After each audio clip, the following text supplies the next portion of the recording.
This is a replay of Let's Talk Nigeria on Sparkling 92.3 FM Calabar, making Nigeria better, one conversation at a time. We talk everything. Health, education, finance, sports, transportation, agriculture, politics, entertainment, people and power on Let's Talk Nigeria. Let's Talk Nigeria. Every day of the week from 9 a.m. to 10 a.m. Only on Sparkling 92.3 FM Calabar. Your radio, your charm.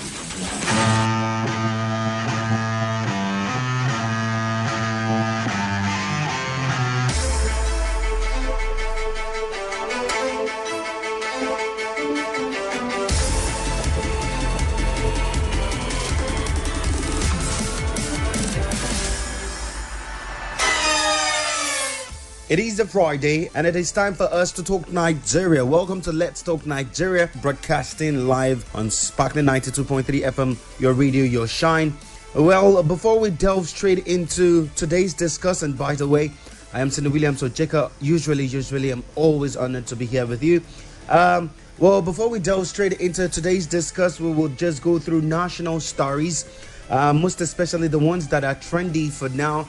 And the one in particular that we'll have to look into will be lawmakers pushing for 31 new states amid 11.47 trillion naira debt by existing ones. Well, while we were on the newspaper review, a lot of people had suggested that, or a section of the people had suggested that this is good idea by the federal government in creating new states, and part of the agitation is that they eventually, if they will go with the way of creating the states, they should create Ogoja state, yeah.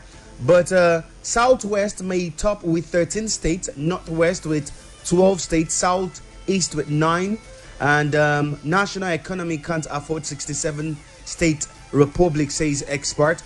Amid the burgeoning weight of the present confederacy of the 36 states in Nigeria, groaning under the heavy burden of debt and inability to perform their fiscal responsibilities, the House of Representatives Constitution Review Committee yesterday proposed 31 additional states. Okay, so to add to how many, to make them how many now? To 67. The committee stated this in a letter to the House of Representatives, which was read during plenary. Why? And well, this was done by the Deputy Speaker Benjamin Kalu, who presided over the session in Abuja yesterday. With the ongoing constitution review being embarked on by the National Assembly and the local government autonomy, they are vigorously pushing for the creation of more states. Should it be the creation of more states or creation of more local governments in the states already, and also to look forward to how we can improve on governance across the 36 existing ones? Part of the angle I cited was the fact that, let us look at the United States of America, for instance, where one of its states can even cover up for the region. They have just 52 states and they've had these states for a while now. They're not thinking about how to increase the states, to multiply the states. Rather, they're looking at how to standardize the standard of living there, how to improve in it, and how to, look for futuristic ways of making that country great. Well, for Nigeria, I've always asked, what is the Nigerian dream? For children who are just being given birth to, what would they be looking forward to? What is it that we can put on ground to say when they grow, they will look back at it and say, okay, we've done a lot. Well, part of these stories are making rounds on the newspapers. They're big stories, matter of fact, that we need to put an eye on. Apart from it, another story that made big rounds on the newspapers this morning, and we've had different comments about it, yes, is this new swap by the federal government intending to swap 6334 education system with 12-4 model. They intend to scrap JSS and SS. The federal government has announced, according to the reports that we are getting, they have announced the scrapping of all junior secondary school and senior secondary schools in the country and introducing a compulsory 12-year of uninterrupted basic education, after which a Nigerian child can aspire for higher education. Listen to that, yeah? With the development, the government is seeking the abolition of the 6334 education system and replacing it with a 124 model. This is even as it has sought the approval of the National Council on Education to officially adopt 16 years as the minimum entry age required into the country's tertiary institution. Okay. All right. So, a statement by the Minister of Education, Dr. Tunji Alausa, revealed yesterday in Abuja during the 2025 Extraordinary National Council on Education meeting that the highest, or according to the highest policy-making body in the education sector, the event that the minister made all of this statement was yesterday, and it had commissioners for education in the 36 states and the Federal Capital Territory. Well, according to the minister, by subsuming secondary education into basic education, students will benefit from uninterrupted learning up to the age of 16. Part of his statement, Alausa said the new policy was in line with global best practices. Well, they usually say global best practices, and one will wonder, what are all these global best practices? Yeah, they should make a mention of it. Well, this story is making rounds on the newspapers this morning, and we got to talk about it as we wait for our guest. And away from there, we found this other story, which I would say is it's not too good, but it's worth talking about. Abducted Anambra lawmaker Justice Azuka was found dead, and his body, according to what we said, decomposing, yeah, on the second Niger bridge. Too sad. Yeah, we have to do a lot in repositioning Nigeria security wise. We have to do it, and we have to give consideration to our brothers in whatever situation we find ourselves. Yeah, it is necessary. Well, anyways, though, people, just hold on. We'll go on a very short break, but then when we return, it's a time for us to talk Nigeria proper.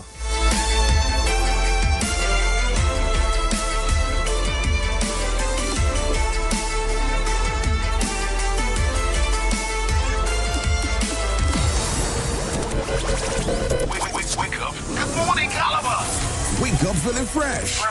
Wake up ready to conquer the day. Wake up knowing there's a morning show put together to give you all you need to start your day. No doubt. The Sparkling Morning Show. It's the Sparkling Morning Show. The Sparkling Morning Show is up early to keep you in touch with what is happening right now. Right here and all around the globe. It's the morning radio show just for you. Only on Sparkling 92.3 FM. The Sparkling Morning Show. We got the latest in sports from around the world and in our own backyard. Plus, business news, breaking news stories, fresh as they drop. Join us every morning weekdays from 5 a.m. to 10 a.m. for the news you need to know and more. Only on Sparkling 92.3 FM. Sparkling Morning Show. Just for you. Let's go. We talk everything. Health, education, finance, sports, transportation, agriculture, politics, entertainment, people and power. On Let's Talk Nigeria. Let's Talk Nigeria. Every day of the week from 9 a.m. to 10 a.m. Only on Sparkling 92.3 FM Calabar. Your radio, your shine.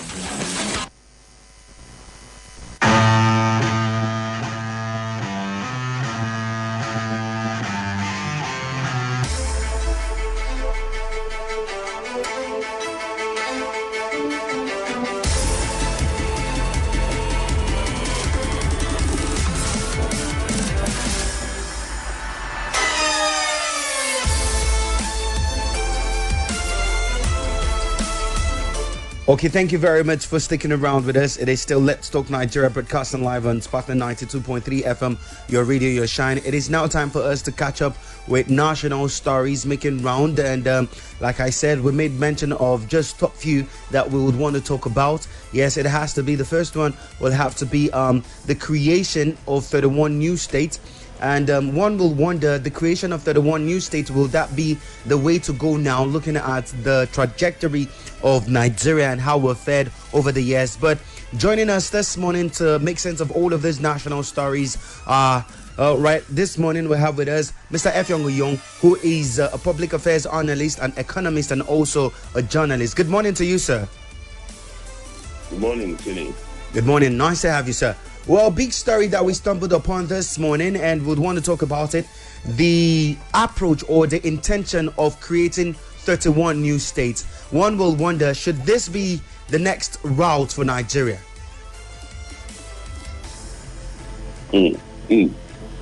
Well, in government magic, I will tell you.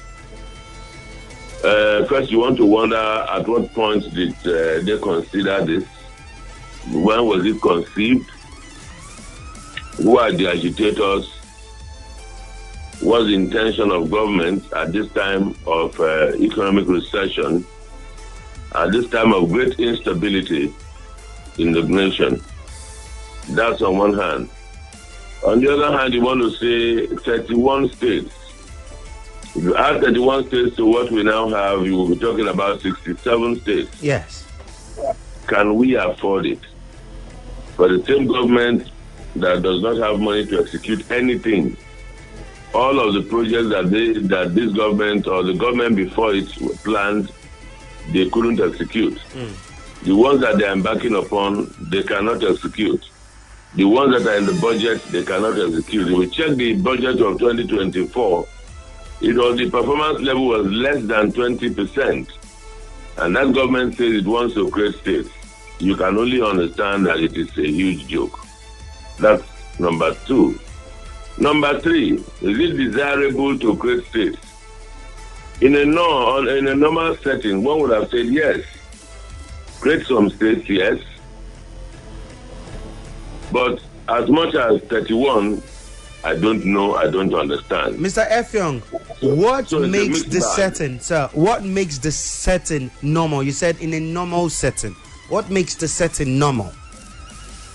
If the economy was thriving, if we were having a proper federation in the manner of speaking, if the economic indices were okay, if the states themselves were viable, if the states had powers to generate their own income, spend their own income, if the states had powers to exploit their natural resources, then you can say, yes, we can go. But in a situation where every state of the federation has to look up to the federal government to collect money to spend, then you know it is not normal.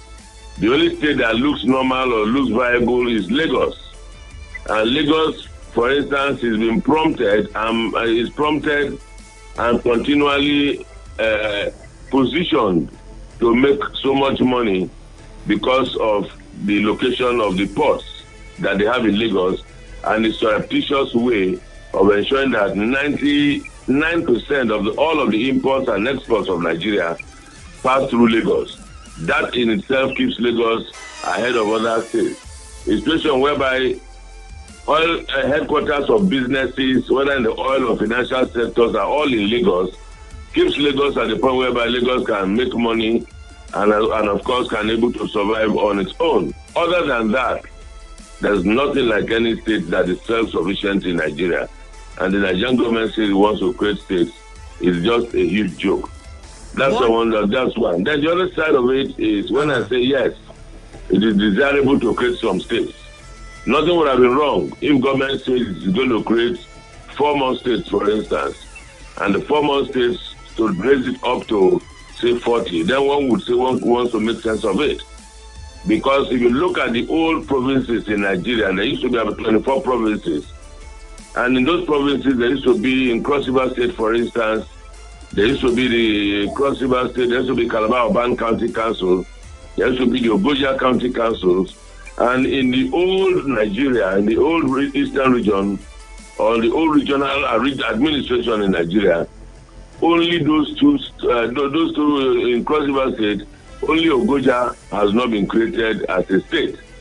If you say there's a desirable to create states in Cross River to get Ogoja out of it, I would say yes. But you also will understand that these same government people, after they created, these are governments that will not allow states to create local governments.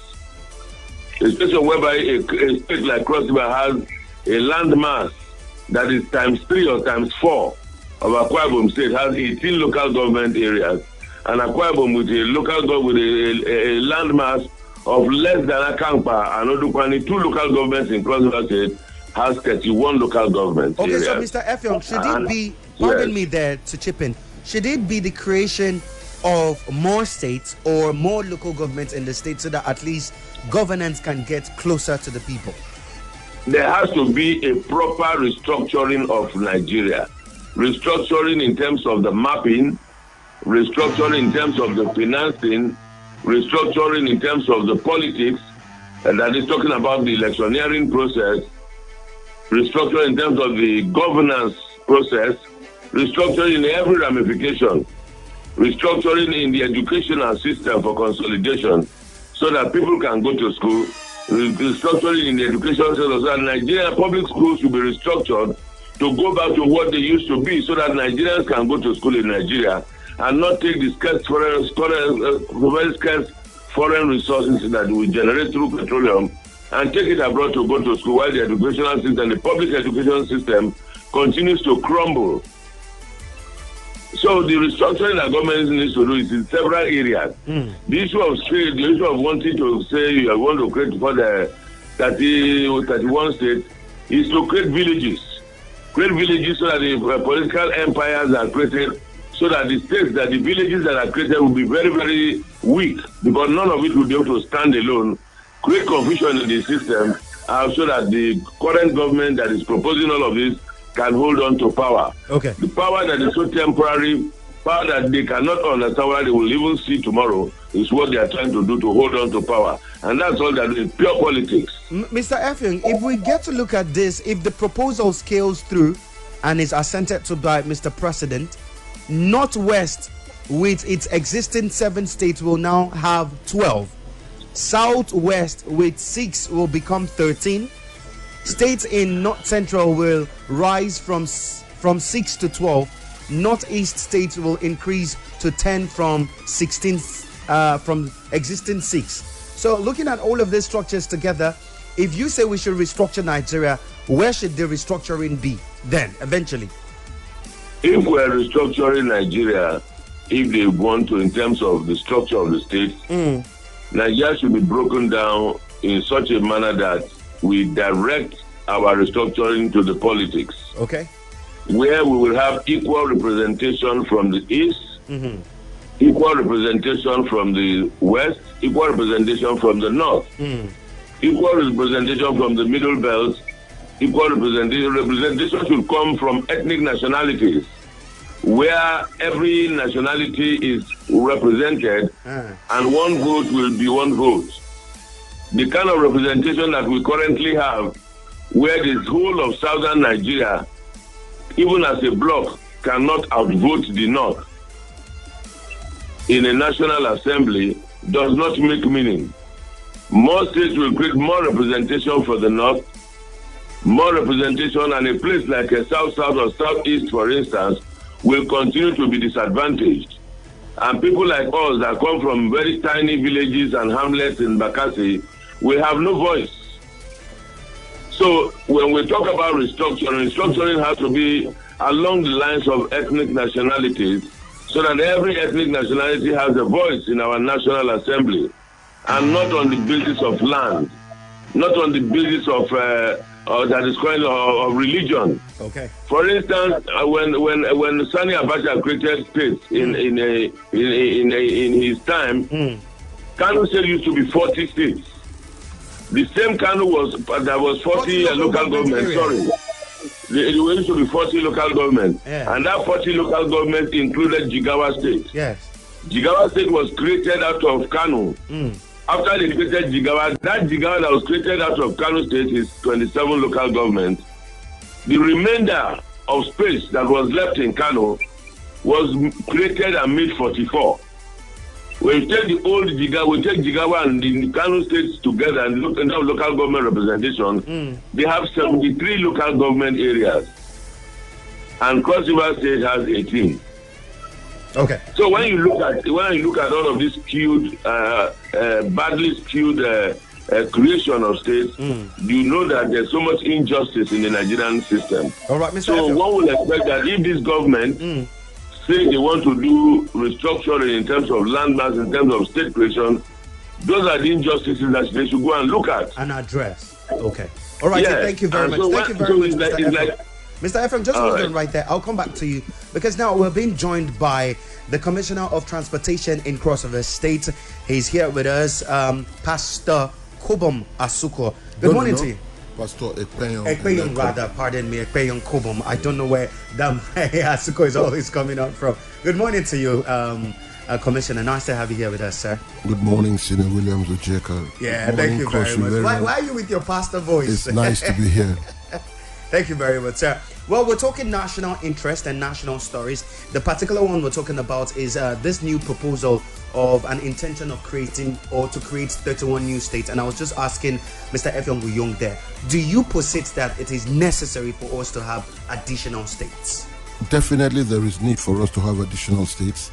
And I lean my voice to the opinion of Mr. Effiong Nyong. Okay. If it is not based on the truth of the situation, which is to give equal representation to ethnic nationalities, okay, then it would not solve the problem. The outcome of this would create new problems. There is an absolute imbalance in the structure of Nigeria, and it is deliberate when you look at the facts. The structure, it is deliberate. You understand? It is skewed, in favor of certain ethnic nationalities and against the interest of certain ethnic nationalities, and that is not acceptable. So, though I've not taken time out to study the upcoming proposal, I think if the mindset is not to solve the imbalance and give equal representation, I don't see why. Look at and Commissioner, sir, look at the analogy Mr. Effiong Nyong just gave. You understand?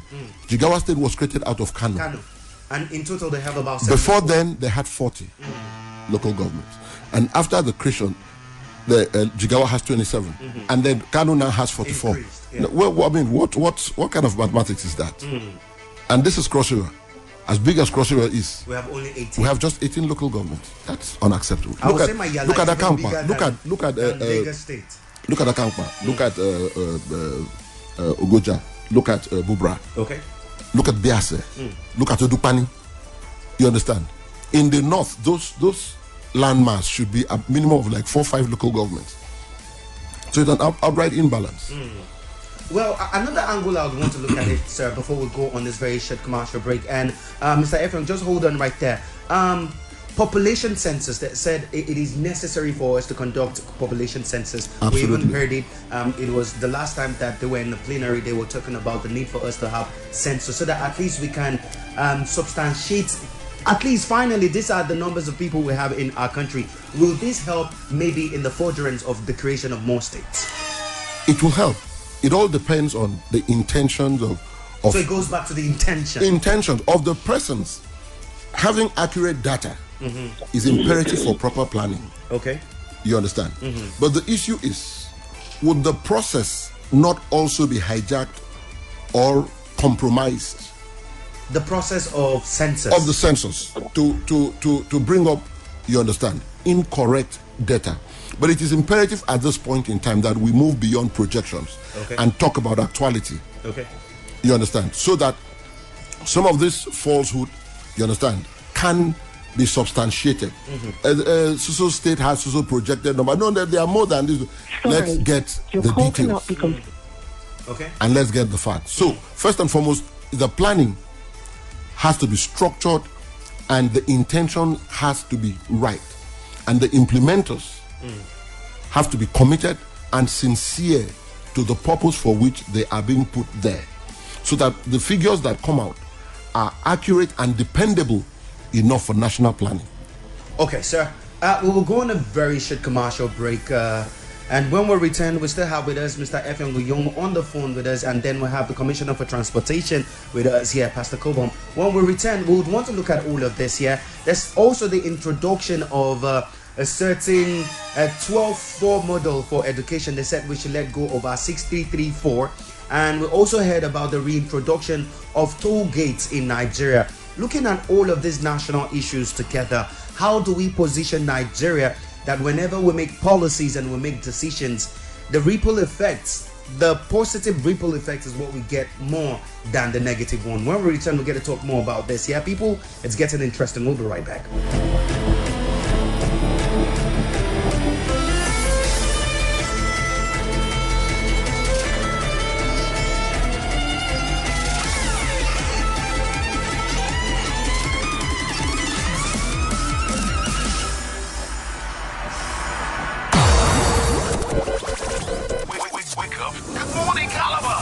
Wake up feeling fresh.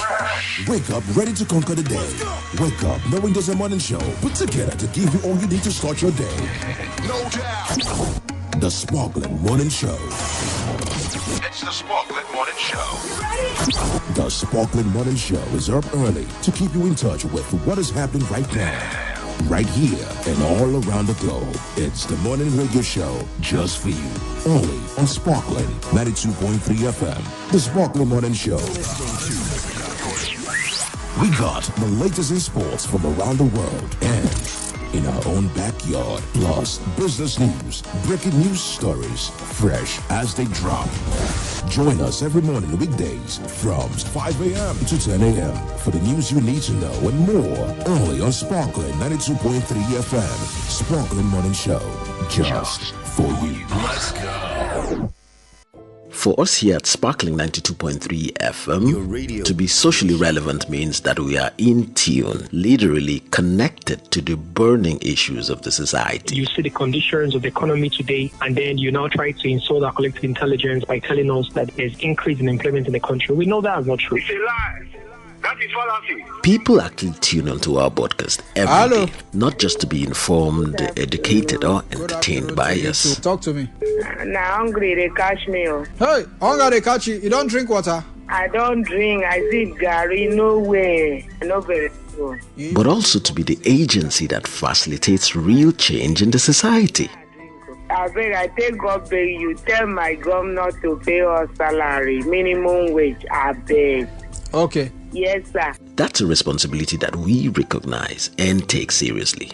On Sparkling 92.3 FM, your radio, your shine. Stay connected every day.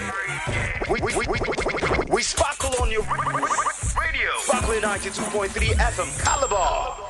This is a replay of Let's Talk Nigeria on Sparkling 92.3 FM Calabar, making Nigeria better, one conversation at a time. We talk everything. Health, education, finance, sports, transportation, agriculture, politics, Entertainment, people and power. On Let's Talk Nigeria. Let's Talk Nigeria. Every day of the week from 9 a.m. to 10 a.m. Only on Sparkling 92.3 FM Calabar. Your radio, your shine.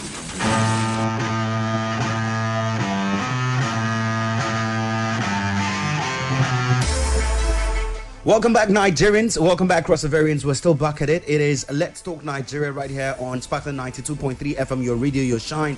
Before we went on that break, we were in a conversation with Mr. Effiong Nyong. He's a public service analyst, and also looking at it from another angle. We have with us here the Commissioner for Transportation with us here, Pastor Cobham Ekpeyong. He's here with us this morning, and what we're looking at is we started it off with the proposal of a new 31 states to add to the additional 36 that we have to make it about 67. And from different angles we've said yes, it is a good one, but then what are the motives behind it? And that's exactly what the Commissioner for Transportation here in Crossover State is saying. What are the motives? And leaving that story now, since it's a concerning national story, let's get to talk about the educational sector, where we've heard about a proposal that they might soon scrap the 6334 model to a 12-4 model. Part of what they have said is an average Nigerian child should have attained the age of 16 before vying for any tertiary education. But sir, if I were to ask of you, looking at this whole shift of models, is this the right way to go? Is this what we should be considering now? Well, thank you, Sidney Williams. First and foremost, I think before there is any drastic policy change in a crucial sector like education, we should be able to have detailed information of a study that was carried out, the result of that study, which makes the present system, you understand, obsolete or not in tune with the times, thereby necessitating a new system to be brought in place. Okay. I was part of the secondary class system. Okay. The class 1, class 2. Class 2, yes. And then they came up with the 6334 system, which has been functional. The professional managers of the educational system, if they have noted some flaws in it, could there be a public discussion on it? Or had there been a committee that had been set on it? What was the study that was carried out? What's the result of that study? Now, this 12-year 4 system they want to bring, what are the advantages? What advantage is it bringing to the table? I hope it's not another copy and paste policy. Copy and paste, what do you mean with that? You just hijack a system from somewhere and implant it. You understand? Since we've been trying to adopt and transfer the American democratic system into Nigeria, it has not been able to sit properly with our value system and our historical system. Okay. Do you understand? And imagining that it would just flow over time, it has not been able to give us exactly that result that we actually desire. Okay. And so I think that whatever is being put into consideration to be transferred from wherever, we should be able to tinker with it properly to make sure that we come up with our originally own conception, which will sit properly. Do we have a Nigerian concept? Well, we have an African educational concept. These are the issues that we need to have serious discussions. Because if you look at a country like Rwanda, they have worked on their educational system to the point that the foreign language is no more their lingua franca. And we need to think outside the box as to what we actually need. Okay. Not what has worked elsewhere. Because what works somewhere else might not work here. You understand? For quite a long time, we were going after paper qualifications, which at the end of the day did not solve the Nigerian problem. Okay. You train a child, he becomes a graduate. He has no skills. He does not have the entrepreneurial exposure. He lacks the basic creativity to be able to look inward, to find out what are my strengths, what are my natural gifts. Okay. You understand?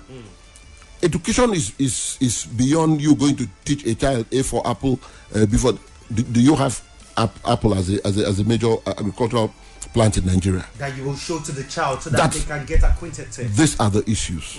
You understand? So let's not have another copy and paste situation in Nigeria. But first, if we have to discard this, let it be subjected to proper discussions. Let Nigerians be able to buy in, to understand why this is no more very good for us, why we need to adopt this one, what are the advantages of this one, so everybody can understand where we're coming from and where we're going. All right. Thank you very much, Commissioner. Mr. Effiong, you've stumbled around this 6334 scrapping and then the introduction of 12.4. Have you heard about it?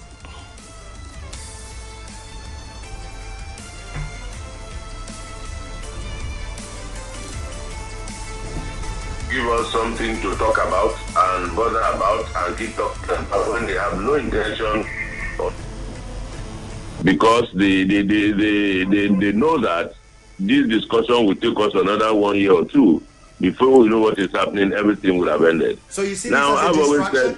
Do you see this as a distraction? Come again? Do you see this as a distraction? A big one. A very big distraction. Everything being done on the altar of politics. Now you ask yourself, I'm a trained teacher. Let me establish this, that I studied education. Okay. I did NCE, I did VSC, I did a master, I have a master's in education and other diplomas here and there. So when I am talking education, I talk education as an authority. And I taught before I veered out of it into journalism. Okay. So whilst before the government of Ibrahim Babangida brought 6334 system, They took some time to look at the British system, which they said was archaic. They also said it was too theoretical for the Nigerian state. The argument included that a lot of persons are, some persons are technically gifted, while others have the oratorial power and can do theory work and do school work and all that.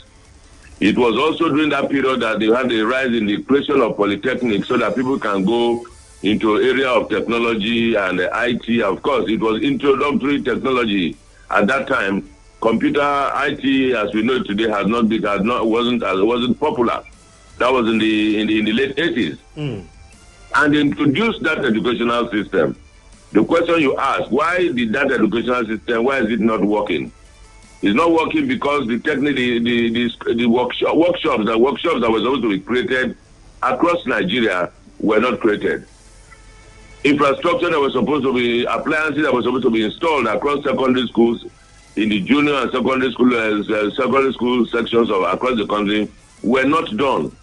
And rather than any government that wants to do anything education-wise to go back to that document, read through it, and begin to put in place the deficiencies, those things that were lacking in that previous policy, they are talking about a 12-4 system of education, creating more confusion. You also know, the other day I was talking to you, I was talking about the dilapidation we have in our public school system. You go to public schools in major towns, in that schools that missionaries have taken over, model schools, every other school. You can drive around across the state, drive around Nigeria. Okay. You will see that our public schools are in shambles. Our teachers are not well paid. Those politicians that are managed, that are better positioned, they find the way of making money and sending their children abroad, and now take photographs during their convocation and send to us. When me and the Honorable Commissioner Sparko, when we went to school, our public schools were better educated, better installed with equipment and facilities. We sat in class with the children of the big and high and mighty in the same school and the same class. You mentioned this. And there was a level playing field for us to go to school and excel. Okay. That time government invested in public education. I will soon finish. Today, government is not investing in public education. Government is rather ensuring that private schools are on the rise without facilities. Government is ensuring that public schools continue to depreciate. And as such, they now want to introduce a new school system, like I said in the opening statement, as a distraction completely. Because what is wrong with the 6334 system that we have been practicing? I would say nothing, other than they need to re-engineer it, pay teachers well, provide the school environment, provide equipment, and make the environment good enough for children to go to school. As simple as that. Well, Mr. Effiong, nice position there. But, these are national stories and we're looking at them build. Hopefully, as they build, they will carry us along because that's all we've been clamoring for a while now. But now let us go to the commissioner back in the studio here. We talked about census, the need for the census and how it will help us with resource control and resource distribution. But another thing that made rounds, and Nigeria talked about it a little bit, and there's still complaints about it. Sir, this is in your purview, is the reintroduction of toll gates, for federal roads and some roads, state roads. I keep asking these questions here because we talk about restructuring Nigeria. Should we be considering reintroduction of toll gates on our roads? I would say it's neither here nor there. What I mean there is that I subscribe to toll gate to the extent that it is installed in roads that are constructed or to be constructed based on BPP agreements. BPP. That is the public-private partnership. Okay. Where a private enterprise takes up the contract of constructing a road, and then manage such road. Because we have seen the failure of FEMA in terms of maintaining federal roads. And if we have to engage the private sector into the infrastructure industry, that is acceptable because they need to recoup their money. But provision of infrastructure is part of government social service. If it is for federal government built roads, I do not subscribe to them tolling it. Why? Because okay, I get your point here. There is enough resources coming in for the provision of those social services to the people. And currently we are having hike in tariff for electricity, we're having hike in tariff for telecommunications, but we're not talking, nobody's telling us anything about improvement in the services. Okay. It's supposed to be a free market. So let's allow the forces of demand and supply determine the market. Oh, no. If I am paying, let me pay for the services that I'm getting. Currently, I am paying for nothing. Out of 30 days in every month, I run generator for minimum of 29 days at night, because the light would eventually be given in the afternoon when I'm in the office. When I need it most, I don't get it. But I'm paying. Morning till evening, I'm in the office, my wife is in the office, my kids have gone to school. Cool, so who uses the light? And then when you return to use it, it's not available. It's not available. And then you're telling me that you're hiking the toll. The transformer in my area broke down. I had to speak to His Excellency to intervene for me. The company that is rendering that service could not provide transformer. And after providing the transformer, within 1 month, you begin to... you begin to charge me. Okay. Well, I paid for up to the tiniest bit of component that was required for that installation. The NEPA, whatever they call them, said they did not have. And that shouldn't be the case. And because even now, to provide these services, when I provided, after providing, they could not discount it from the cost of the service from the people of the area. So that at least they will spread it across on their business. They have this mentality of entitlement. Wow. So I don't know what agreement placed us, you understand, in this position where you can't even air your opinion. Okay, so let us go to this conclusively.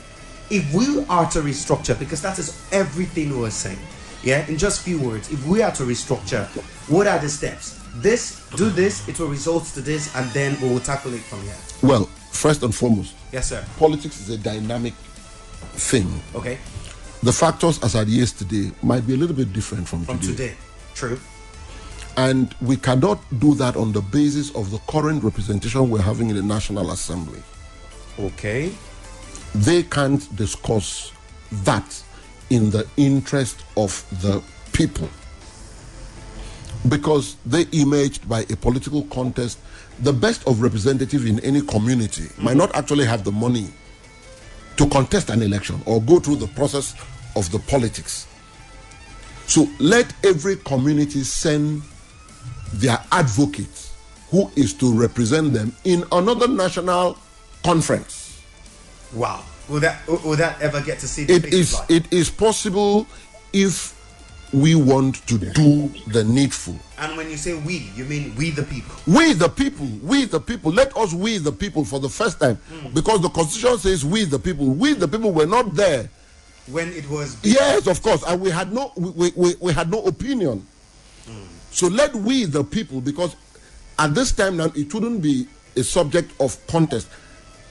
Let the communities sit down and elect people of integrity. I'm not doubting the integrity of our representative in the National Assembly, but we all know, we are all politicians, we know how so many of them, there are so many factors that have led to their emergence. Yeah. But let us, beyond the politics at this time now, pick representatives from our respective communities, whatever would be the template, whom we know would not compromise the interest of our people to go there for a discussion. Look at like the constipation going on now over Bakassi and what have you. Yes, we discussed that yesterday. Now, let the Bakassi people send people they know would be able to go and articulate their interests and represent them properly. The outcome of that discourse, you understand, based on today's reality, let it form the basis for which certain national crucial decisions are taken in the interest of the people. Well, Commissioner, you've spoken well on that one. Well, Mr. Effiong, last words from you as concerning this issue. What should we be doing next? Well, I think I've been an advocate of restructure Nigeria in totality. I've had the privilege of reading through the executive summary of the 2014 confab that stipulated that before the confab in 1914, when that treaty was signed, and after 100 years, Nigerian ethnic nationalities that constitute the southern and northern protectorate should come together and discuss their way forward. That discussion held in 2014, and I've had the privilege of going through that document, and I say that it might be difficult or maybe costly, because government will always give that excuse, to call for a conference like the Honorable Commissioner has said. If we cannot go to conference, let us revisit that document.